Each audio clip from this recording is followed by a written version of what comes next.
এশার নামাজের পরে ছোট্ট একটি দোয়া কয়েকবার নিয়মিত পাঠ করবেন, আল্লাহ আসমান থেকে গায়েবী রিজিক আপনাকে দান করবেন। এই দোয়াটা নবীজি সাল্লাল্লাহু আলাইহি ওয়াসাল্লাম নিজে তার মেয়ে হযরত ফাতেমা রাদিয়াল্লাহু তাআলা আনহাকে জানিয়েছেন। নবীজি সাল্লাল্লাহু আলাইহি ওয়াসাল্লামের দরবারে একবার কিছু বকরি আসলো হাদিয়া, অনেক বকরি আসলো হাদিয়া। এই হাদিয়াটা দেখে গেলেন হযরত আলী রাদিয়াল্লাহু তাআলা আনহু। এদিকে আলী রাদিয়াল্লাহু তাআলা আনহু ঘরে কয়েকদিন পর্যন্ত কোনো খাবার নাই।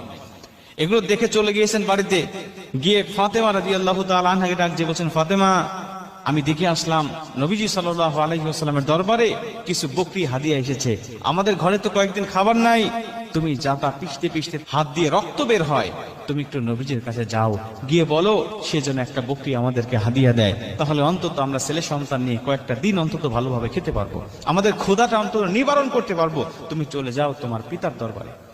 ফাতেমা রাদিয়াল্লাহু তাআলা দেখলেন কথা তো ঠিকই, বাবার দরবারে এত হাদিয়া, চাই না একটু একটা বকরি নিয়ে আসি, আমাদের ছেলে সন্তানকে নিয়ে আমাদের পেটের ক্ষুধাটা অন্তত নিবারণ করতে পারবো।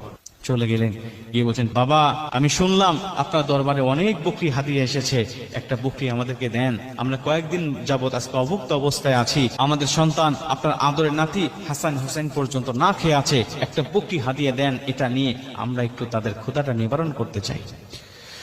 মুসলমান ভাইরা আমার, নবীজি সাল্লাল্লাহু আলাইহি ওয়াসাল্লাম ডাক দিয়া বলেন, ফাতেমা, তোমাকে আমি এমন একটি দোয়া শিক্ষা দিতে চাই, এমন একটা আমল বলে দিতে চাই, যে আমলটা যদি তুমি নিয়মিত করতে পারো ফাতেমা, আমি নবীজি বললাম আসমান থেকে আমার আল্লাহ তোমাকে এত রিজিক দান করবে, এত গায়েবী সম্পদ দান করবে, তুমি খেয়ে শেষ করতে পারবে না। গায়েবী রিজিক আল্লাহ তোমাকে দান করবে। ফাতেমা, তুমি বলো তুমি কি নিতে চাও, বলো, বকরি নিয়ে যাবে নাকি এই দোয়াটা তুমি শিক্ষা নিবে, এই অমূল্য দোয়াটা তুমি শিক্ষা নিবে নাকি বকরি হাদিয়া নিবে, বলো।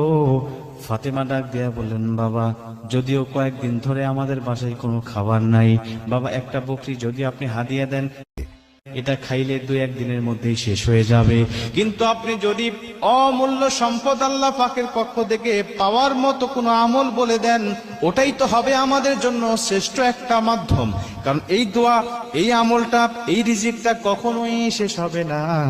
এই আমলটা করে করে আল্লাহর দরবার থেকে আমি রিজিক নিব, আর আল্লাহ পাক আমার সংসারটাকে সুখময় শান্তিময় করে দিবে।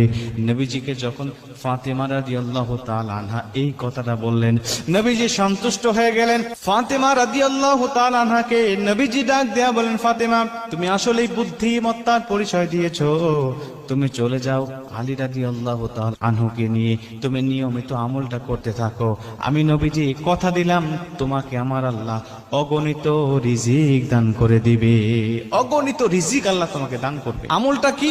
আমলটা হলো আল্লাহুম্মা ইয়া আউয়ালাল আউয়ালিন, ইয়া আখিরাল আখিরিন, ইয়া যাল কুওয়াতাল মাতিন, ইয়া রাহিমাল মাসাকিন, ইয়া আরহামার রাহিমিন। এই দোয়াটা তুমি নিয়মিত পাঠ করতে থাকো, আমি নবীজি বলছি কখনো তোমাকে